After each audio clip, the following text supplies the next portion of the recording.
പണ്ടൊരു ഗ്രാമത്തിൽ കൊരങ്ങനെ പോലെ രൂപമാണെന്ന് ആളുകൾ കളിയാക്കിയത് കൊണ്ട് കല്യാണം കഴിക്കാനാകാതെ ഒറ്റയ്ക്ക് ജീവിക്കുന്ന ഒരാളുണ്ടായിരുന്നു. ഒരു ദിവസം വയലിൽ അയാൾ ജോലി ചെയ്യുമ്പോൾ സങ്കടത്തോടെ പറഞ്ഞു, ഈ വിളവ് കൊഴിയുമ്പോഴെങ്കിലും എനിക്കൊരു പെണ്ണ് കിട്ടുമോ എന്ന്. അപ്പോഴാണ് ഞാനുണ്ട് ചേട്ടാ എന്നൊരു ശബ്ദം കേട്ടത്. നോക്കിയപ്പോൾ അവൻ വെള്ളത്തിൽ ഒരു വലിയ ഒച്ചിനെ കണ്ടു.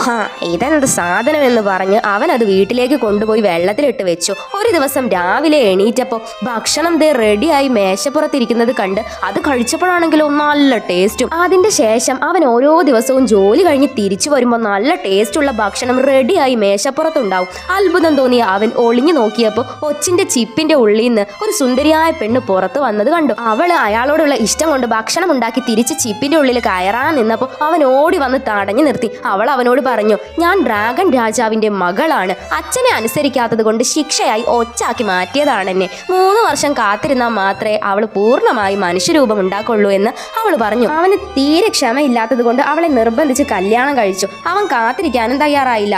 അവരുടെ സന്തോഷ ജീവിതം അധിക കാലം നീണ്ടില്ല. ഒരിക്കലും ഒരു രാജകുമാരൻ അവളുടെ സൗന്ദര്യം കണ്ട് അവളെ സ്വന്തമാക്കാൻ ശ്രമിച്ചു. മത്സരങ്ങളിലൂടെ തീരുമാനമെടുക്കാമെന്ന് പറഞ്ഞപ്പോൾ ഇയാൾ എല്ലാ പരീക്ഷണത്തിലും ജയിക്കുകയും ചെയ്തു. പക്ഷെ വിധിയെ ഇല്ലാതാക്കാൻ അവർക്ക് കഴിഞ്ഞില്ല. ക്ഷമയില്ലാതെ കാത്തിരിക്കാത്തത് കൊണ്ട് 3 വർഷം കഴിഞ്ഞപ്പോൾ അവൾ കടലിൽ അപ്രത്യക്ഷമായി. ആകാശത്ത് നിന്ന് ഇത് കണ്ടോണ്ട് നിന്ന ദൈവങ്ങൾ പറഞ്ഞു, ഇതുകൊണ്ടാണടാ മോനെ നിനക്ക് പെണ്ണ് കിട്ടാത്തത്.